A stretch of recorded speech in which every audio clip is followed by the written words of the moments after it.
Hello student, good morning. Shri Agrasen कन्या महाविद्यालय के इस ऑनलाइन प्लेटफॉर्म पर मैं आपका पुनः स्वागत करता हूं। देखिए बच्चों, पिछले वीडियो में हमने आपको विटामिन्स के बारे में बताया था कि विटामिन्स क्या होते हैं और इनको हमने इनकी प्रकृति के आधार पर दो प्रकार का बताया था कि विटामिन्स जो हैं वह जल में विलेय और अविलेय अर्थात वसा में विलेय, ये दो इनको हम कैटेगरी में बांट गए थे। ठीक है, तो पिछले वीडियो के अंतर्गत हमने आपको जो है जल में विलेय जो विटामिन्स थी उनके बारे में मैंने आपको बताया था, और जल में विलेय जो विटामिन्स थी वो थी आपके विटामिन बी कॉम्प्लेक्स और विटामिन सी। ठीक है, अब इसी सीरीज के अंतर्गत जो दूसरी कैटेगरी है वह है आपकी कौन सी, वसा में विलेय विटामिन्स। देखिए बच्चों, विटामिन्स के बारे में आप लोगों को बताया गया था कि विटामिन्स जो हैं वो एक ऐसे आवश्यक पोषक पदार्थ हैं जो कि हमें ऊर्जा तो प्रदान नहीं करते हैं और ना ही इनका हमारे शरीर के अंतर्गत संग्रहण होता है, लेकिन इनकी अनुपस्थिति में या इनकी कमी होने पर हमारे शरीर की ये उपापचयी क्रियाओं को प्रभावित करते हैं, इनरेगुलर करते हैं, और जिसके कारण जो है हमारे शरीर के अंतर्गत या किसी जीव के शरीर के अंतर्गत जो है एबनॉर्मलिटी डेवलप होती है, और उन्हीं एबनॉर्मलिटीज़ को हम क्या कहते हैं, रोग कहते हैं। इट मीन्स बीमारियां पैदा होती हैं। दूसरी बात यह है कि विटामिन्स जो हैं ये हमको भोजन के साथ ही ग्रहण करनी होती हैं, या यूँ कहूँ कि ये प्राप्त होती हैं। इनका जो है कुछ ही विटामिन्स हैं, लेकिन उन विटामिन्स जो जिनका संश्लेषण जीव के शरीर के अंतर्गत हो रहा है उनका जो संश्लेषण करने का जो स्रोत है वह भी हमको कहाँ से, प्रकृति से ही प्राप्त होता है। आई बात समझ में। और इनका मैंने कहा कि क्या नहीं होता है, स्टोरेज नहीं होता है, तो इन ये जो है हमारे शरीर की मेटाबॉलिक रिएक्शन के अंतर्गत काम में ली जाती हैं और उसके बाद जो है इनको शरीर से उत्सर्जित कर दिया जाता है। ठीक, तो ये मैंने आपको थोड़ा सा दोबारा बताया है। अब हम बात कर रहे हैं यहाँ पर वसा में घुलनशील विटामिन्स के बारे में। तो देखिए बच्चों, वसा में घुलनशील विटामिन्स जो हैं वह है vitamin A, vitamin D, vitamin E, के। ये विटामिन ए, डी, ई ये वसा में घुलनशील विटामिन्स हैं। ठीक है, तो आज हम इनके बारे में यहाँ पर चर्चा कर लेते हैं कि विटामिन ए जो है यह क्या कहते हैं, इसके स्रोत क्या हैं, इसका कार्य के प्रभाव क्या है और इसकी कमी होने पर क्या एबनॉर्मलिटी डेवलप होती हैं। तो देखिए बच्चों, विटामिन ए जो है इसको हम सामान्य नाम किस नाम से जानते हैं, रेटिनॉल के नाम से जानते हैं। किस नाम से जानते हैं बच्चों, रेटिनॉल के नाम से जानते हैं। और इसका स्रोत जो होता है वह होता है कैरोटीन वर्णक। ठीक है, हम लोग जानते हैं कि कहा जाता है आप लोगों को कि भाई विटामिन ए की कमी है तो क्या खाओ, गाजर खाओ।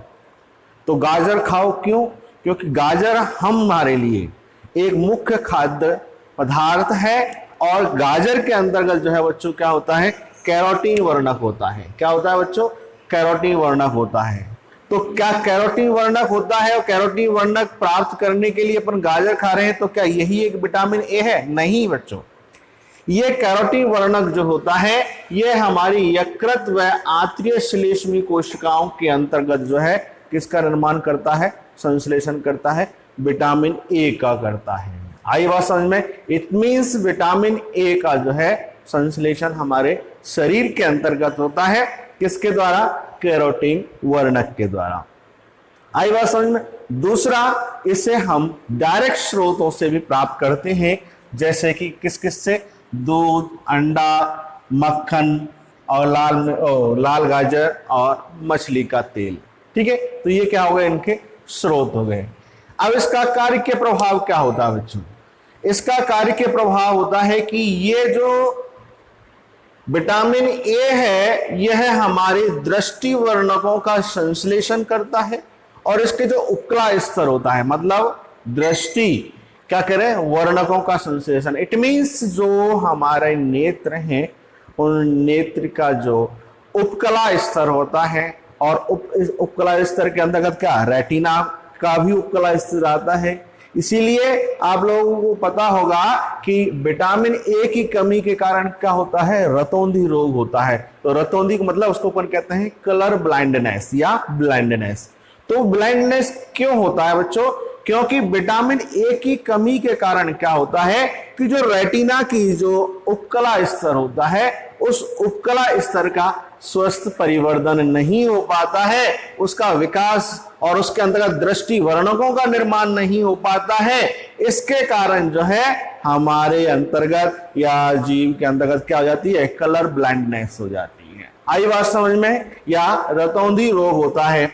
दूसरा, यहां कॉर्निया और त्वचा की उपकलाओं का क्या होता है, देखो मैंने कहा क्या बच्चों, वृद्धि और परिवर्धन नहीं होता है, और इस घटना को अपन कहते हैं क्या, सल्की भवन। क्या कहते हैं इसको? मतलब जो कोशिकाएं होती है श्रिंक हो जाती है, स्वस्थ परिवर्धन नहीं होता है, उसे अपन क्या कह रहे हैं, सल्की भवन। कठोर एक सतह के रूप में परिवर्तित हो जाती है, स्वस्थ नहीं होती है, तो उसे अपन क्या कहते हैं, सल्की भवन कहते हैं। और इस कंडीशन को कहा जाता है बच्चों जीरोप्थैल्मिया। क्या कहते हैं इसको अपन, जीरोप्थैल्मिया। आई बात समझ में? तो जीरोप्थैल्मिया के कारण जो है जीव के अंतर्गत कौन सा रोग उत्पन्न हो रहा है, रतौंधी रोग उत्पन्न हो रहा है। आई बात समझ में? दूसरा, यह भी माना गया है कि जो हमारी विटामिन ए है, इस विटामिन ए की कमी के कारण जनन क्षमता में भी क्या हो जाती है, कमी हो जाती है। अब बात आती है सर कैसे? तो देखो सीधी सी बात एक यही कही थी आपको कि जो उपकला स्तर होता है उसके अंतर्गत वृद्धि एवं परिवर्धन करता है कौन, विटामिन ए।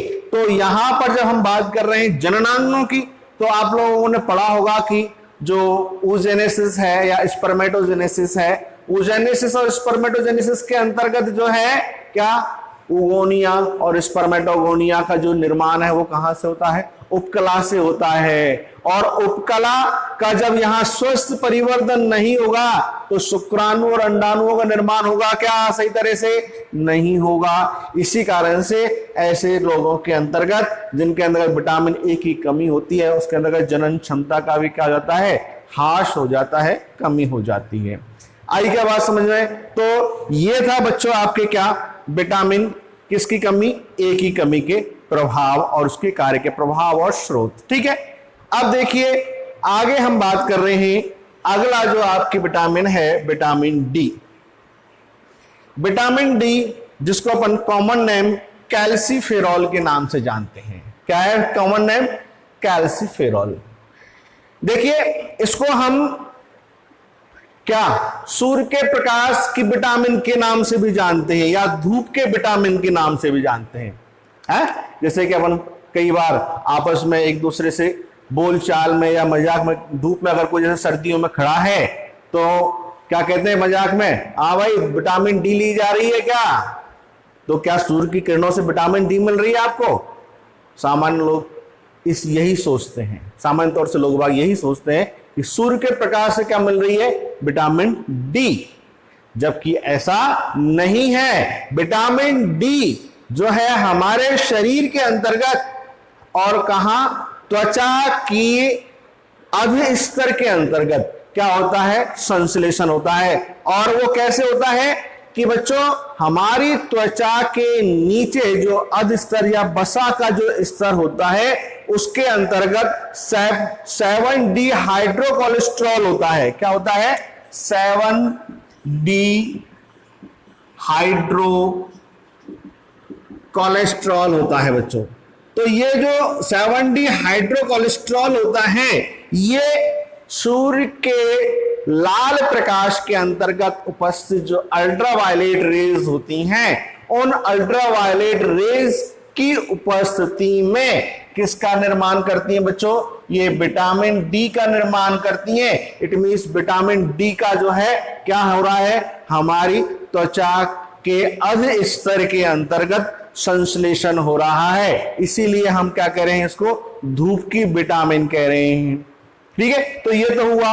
और इनके डायरेक्ट स्रोत क्या है, डायरेक्ट सोर्स कौन कौन से हैं, तो देखिए वही दूध, मक्खन, सॉरी ये वही, वैसे तो यहीं पर मैं वहां पहुंच गया ए पर, तो मक्खन, अंडा, यकृत, मछली का तेल, यीस्ट आदि जो है वो किसके स्रोत हैं, विटामिन डी के हैं। और इसका कार्य के प्रभाव क्या होता है बच्चों, इसका कार्य के प्रभाव क्या होता है कि कैल्शियम और फॉस्फेट के उपाप चयन में इसका मुख्य क्या होता है, कैल्शियम और फॉस्फेट। देखिए बच्चों, कैल्शियम और फॉस्फेट, तो कैल्शियम और फॉस्फेट के उपाप चयन में इसका मुख्य योगदान होता है। ठीक है बच्चों, ठीक है। अब देखिए कैल्शियम और फॉस्फेट क्या है, मुझे ये बताइए आप।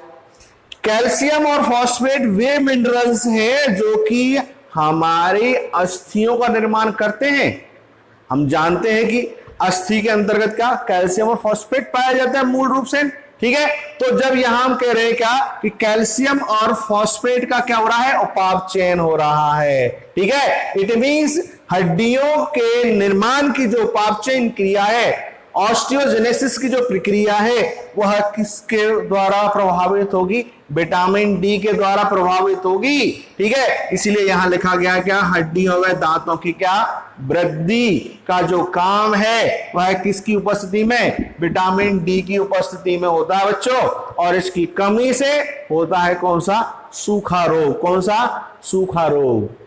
क्या कहते हैं इसको, सूखा रोग। और सूखा रोग क्या होता है, सूखा रोग देखो बच्चों, हम सामान्य रूप से ग्रामीण परिक्षेत्र और खास करके मजदूर वर्ग जहां पर होता है वहां देखते हैं कि बचपन के अंतर्गत बच्चों के जो पैर हैं वो टेढ़े मेढ़े से दिखाई देते हैं, पेट बाहर निकला हुआ, पैर यूं हल्के से परवलयकार हो जाते हैं। कारण क्या है, वो कारण क्या है बच्चों, वो कारण है आपकी विटामिन डी अर्थात कुपोषण।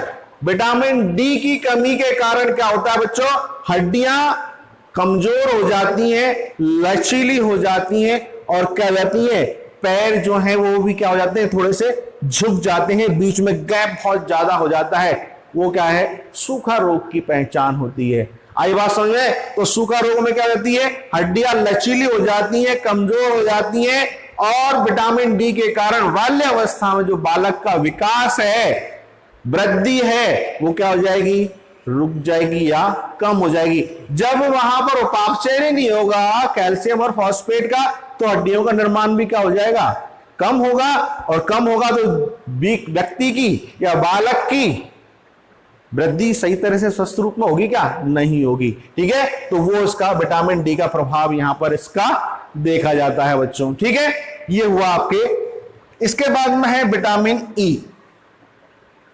विटामिन ई जो है यह हमारे जो है शरीर के अंतर्गत इसका संश्लेषण नहीं होता है, ये ज्यादातर जो है डायरेक्ट सोर्स के रूप में हमारे ग्रहण की जाती है। और इसके स्रोत हैं हरी पत्तियां, अंडा, जर्दी। जर्दी किसकी, अंडे की जर्दी। जर्दी से मतलब समझते होंगे कि जो अंडे का बीच का पीला भाग होता है वो उसका क्या कहलाता है, जर्दी भाग कहलाता है बच्चों। ठीक है, तो ये जो है इसके डायरेक्ट स्रोत हो गए। अब इसका काम क्या है, कार्य के प्रभाव क्या है, तो ये क्या करता है, पेशियों की क्रियाशीलता और जनन उपकला की वृद्धि का काम करता है बच्चों। तो देखो यहां पर इसका जो मुख्य दुष्प्रभाव होता है इसकी कमी का, वह होता है बच्चों क्या, कि इसकी कमी से जीव के अंतर्गत स्ट्राइल या स्टेरिलिटी डेवलप हो जाती है, बंधता उत्पन्न हो जाती है, जनन क्षमता जो है वो क्या हो जाती है, कम। देखो यहां लिखा हुआ ना, जननिक उपकला की वृद्धि होती है। अगर स्वस्थ रूप में विटामिन ई पाई जा रही है तो क्या होता है, जननिक उपकला क्या होती है, वृद्धि होती है। लेकिन कमी हो गई तो क्या हो जाएगा, उसकी जनन क्षमता में क्या हो जाती है, कमी हो जाती है। अर्थात जो है मनुष्य या जो हमारे मैमेलियंस हैं वो क्या होते हैं, स्ट्राइल हो जाते हैं, बंद हो जाते हैं, जनन क्षमता का क्या हो जाता है, ह्रास हो जाता है। तो ये आपके थी बच्चों 3 विटामिन ए, डी, ई, और तीसरी है आपके विटामिन के। तो विटामिन के जो है इसका कॉमन नेम नैप्थोक्विनोन होता है, नैप्थोक्विनोन होता है। और विटामिन ई का मैंने आपको जो है कॉमन नेम नहीं बताया था, वह है टोकोफेरॉल। कौन सा? टोकोफेरॉल है, कॉमन नेम क्या है? टोकोफेरॉल। ठीक है, ये कॉमन नेम हो गया। और इसका क्या है? नैप्थोक्विनोन, इसका ये हो गया। ठीक है, अब देखिए विटामिन के। विटामिन के आप जानते होंगे, याद होगा आपको, पर आपको यहां रिवाइंड कर देता हूं कि पहले हम बात कर लेते हैं इसके स्रोत की। तो पनीर, मतलब यूं कह दें कि दूध से बने प्रोडक्ट और जो ज्यादा प्रोटीनिक दाल आदि जो होती है, फाइब्रस जो होते हैं, वो विटामिन के जो है मुख्य स्रोत होते हैं। जिसमें पनीर आ गया, अंडा आ गया, हरी पत्ती वाली सब्जियां आ गई, यकृत आ गया। ठीक है, ये इसके डायरेक्ट स्रोत हो गए के। काम क्या करता है ये? यकृत के अंतर्गत बच्चों प्रोथ्रोम्बिन का निर्माण करता है। क्या करता है? प्रोथ्रोम्बिन। प्रोथ्रोम्बिन ये क्या करता है? फाइब्रिनोजन प्रोटीन्स का क्या करता है? निर्माण करता है, जिससे क्या होता है? शरीर के अंतर्गत रक्त का थक्का का निर्माण होता है, जिससे कि रुधिर प्रवाह क्या हो जाए? रुक जाए। आई बात समझ में? तो इसकी कमी में क्या होता है? रक्त का थक्का नहीं बनता है व्यक्ति के अंतर्गत, और कई बार जो है लगातार रक्त प्रवाह होने से जीव की क्या हो जाती है बच्चों? मृत्यु भी हो जाती है। तो ये थी विटामिन। ठीक है, इसके बाद आपके एक छोटा सा टॉपिक है विटामिन के बाद में, मैंने यहां पे ऊपर लिखा हुआ है बच्चों, विटामिन एंड मिनरल साल्ट, मतलब खनिज लवण। तो देखिए बच्चों, खनिज लवण का थोड़ा सा है ये, और हम यहां डिस्कस कर लेते हैं खनिज लवण क्या होते हैं और इसके मुख्य स्रोत क्या हैं, कहां से हम प्राप्त करते हैं खनिज लवणों को। तो देखिए बच्चों, खनिज लवण क्या है? पहली बात तो यह है कि खनिज लवण जो है वह है हमारे भोज्य पदार्थ के क्या होते हैं? अकार्बनिक घटक होते हैं। ये जो हमने पढ़े हैं सभी, चाहे हमने कार्बोहाइड्रेट पढ़ा है, चाहे हमने प्रोटीन पढ़ा है, चाहे हमने वसा पढ़ा है, चाहे विटामिन पढ़ा है, सभी क्या थे? कार्बनिक। ठीक है, लेकिन खनिज लवण जो है वो क्या है? ये अकार्बनिक हैं। ठीक है, ये अकार्बनिक पदार्थ या तत्व जो हैं ये हमारे शरीर की बहुत सारी जैविक क्रियाओं को क्या करते हैं? प्रभावित करते हैं। तो पहले तो हम बात करते हैं कि इनके स्रोत क्या हैं। तो सबसे महत्वपूर्ण जो इसका स्रोत है मिनरल्स एंड साल्ट का, वह होता है क्या बच्चों? जल। जल। ठीक है, और फल। ठीक है, और सब्जियां, हरी सब्जियां। ठीक है, दूध, इट मीन्स तरल पेय पदार्थ। ये सभी जो हैं हमारे मिनरल्स के क्या होते हैं बच्चों? स्रोत होते हैं। देखिए बच्चों, थोड़ा सा मैं यहां पर बात बता देता हूं एक व्यवहारिक तौर से। जब मिनरल्स की बात कर रहे हैं तो जिसमें नंबर 1 पर आता है मिनरल्स का स्रोत के रूप में क्या? जल। तो देखो बच्चों, जल एक हम प्राणियों के लिए अति आवश्यक पेय पदार्थ है, और हमें जो हमारे स्वास्थ्य सलाहकार होते हैं या डॉक्टर्स जो होते हैं वो हमें कहते हैं कि हर आधा घंटे में हमको कम से कम 1 गिलास पानी पीना ही चाहिए। लगभग दिन भर में अपन को 6 लीटर पानी पीना चाहिए। क्यों? कारण क्या है? कारण यही है कि जो मुख्य स्रोत जो है किसका? मिनरल्स का, वो क्या है? जल है। और जल के अंतर्गत जो मिनरल्स हैं वो हमारे जैविक क्रियाओं के, जल के अंदर जो मिनरल्स हैं वे मिनरल्स हमारी जैविक क्रियाओं के लिए क्या होते हैं? आवश्यक होते हैं। ठीक है, और ऐसी समय में जब हम जल का प्रॉपर प्रयोग नहीं करेंगे, उसका उपयोग नहीं करेंगे, तो हमारी जैविक क्रियाएं जो है कार्य के प्रभाव उत्पन्न होता है। आई बात समझ में? लेकिन आजकल क्या है जो मैं आपको बताना चाह रहा हूं, वो चीज यहां पर डिस्कस करूं थोड़ा सा, कि आज हम जो है एक स्टेटस सिंबल के कारण हम आरओ का पानी पीते हैं ज्यादातर। क्या पीते हैं? आरओ का। ठीक है, आरओ का पानी जो है, देखो हम कहते हैं कि हर चीज का उपयोग है तो उसका क्या होता है, दुरुपयोग होता है, और दुरुपयोग जो होता है वो किसके कारण होता है, बिना जानकारी के कारण, अर्थात अधूरी जानकारी के कारण है। बेशक आरओ का पानी स्वस्थ होगा हमारे लिए, लेकिन किस कंडीशन में, कि जब उसके अंतर्गत हार्मफुल जो मिनरल्स हैं वो एक निश्चित सांद्रता से क्या हो, अधिक हो, तभी हमको किसकी, आरओ के पानी की आवश्यकता है। अन्यथा हमको आरओ का पानी क्या है, इतना फायदेमंद नहीं होता है जितना कि एक सामान्य पानी, अगर वो स्वस्थ स्वच्छ है तो। आई बात समझ में। लेकिन उसको अपन कैसे माने, कैसे जाने कि सर कितना क्या है, कैसे यूज करना चाहिए, तो देखिए उसके लिए अपन को टीडीएस का ध्यान रखना चाहिए। आप लोग जानते हैं टोटल डिजॉल्व सॉलिड्स, तो टोटल डिजॉल्व सॉलिड्स क्या है, ये मिनरल्स ही है यहां पर। तो टोटल डिजॉल्व सॉलिड्स क्या है, यहां पर मिनरल्स ही है। तो इस टीडीएस का मान जो है वो मिनिमम जो है बच्चों कितना होना चाहिए, 500 के करीब होना चाहिए। वैसे तो मापदंड जो कहते हैं वो 300 350 कहते हैं, लेकिन आज नई रिसर्चों के अंतर्गत आया है कि 500 तक तो होना ही चाहिए एक पानी, पीने योग्य पानी के अंतर्गत। ठीक है, टीडीएस जो है कितनी होनी चाहिए, 500 होनी चाहिए। और यहां तक ये बताया गया है कि अगर 1100 अगर टीडीएस भी है तो वो भी हमारे लिए नुकसानदायक नहीं है। आई बात समझ में। तो हम इस स्टेटस सिंबल में ना फंसकर इस टीडीएस को ध्यान में रखते हुए अगर पानी का उपयोग करेंगे तो हमारे शरीर के अंदर जो सामान्य बीमारी है, जैसे कि मांसपेशियों में दर्द, थकान, मानसिक शारीरिक दोनों प्रकार की थकान, मांसपेशियों में दर्द और विकास, ये क्या है, नहीं होंगे अगर अपन इसको भी क्या है ध्यान रखेंगे। ठीक है, तो जल मैंने आपको बता ही दिया। अब हम सीधे आते हैं कि कौन कौन से मिनरल्स हैं।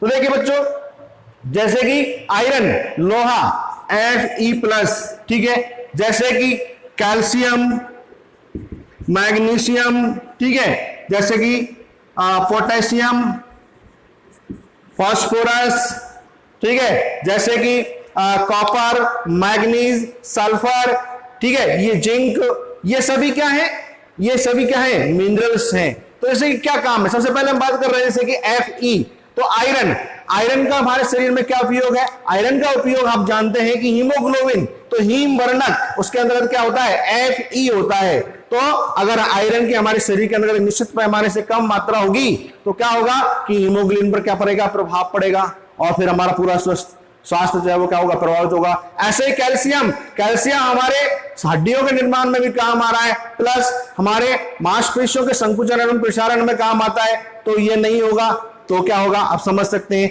ऐसे ही पोटेशियम, ठीक है, पोटेशियम आप जानते हैं सोडियम और पोटेशियम जो है वह आवेग संचरण में, तंत्र के आवेग संचरण में पोटेशियम, सोडियम पोटेशियम पंप जो है वो प्लाज्मा मेम्ब्रेन के दोनों तरफ होते हैं और वहां पर आवेग का क्या करते हैं, संचरण करते हैं। इसी प्रकार से सल्फर, इसी प्रकार से जिंक, जिंक जो है यह है हमारे शरीर के जो क्या कहते हैं, कोशिकीय इसका ऑस्मोटिक प्रेशर जो होता है, ठीक है, वो प्रभावित होता है। ऐसे ही और जैसे कि पोटेशियम है, तो कई ये मिनरल्स हैं जिनके जो हैं ये कार्य के प्रभाव होते हैं बच्चों। ठीक है, तो मैंने आपको इनके मोटे मोटे जो मुख्य मुख्य मिनरल्स थे उनके कार्य के प्रभाव भी बता दिए, और इधर मैंने आपको विटामिन भी बता दिए हैं। ठीक है, आज के लिए इतना ही। Good bye, thank you.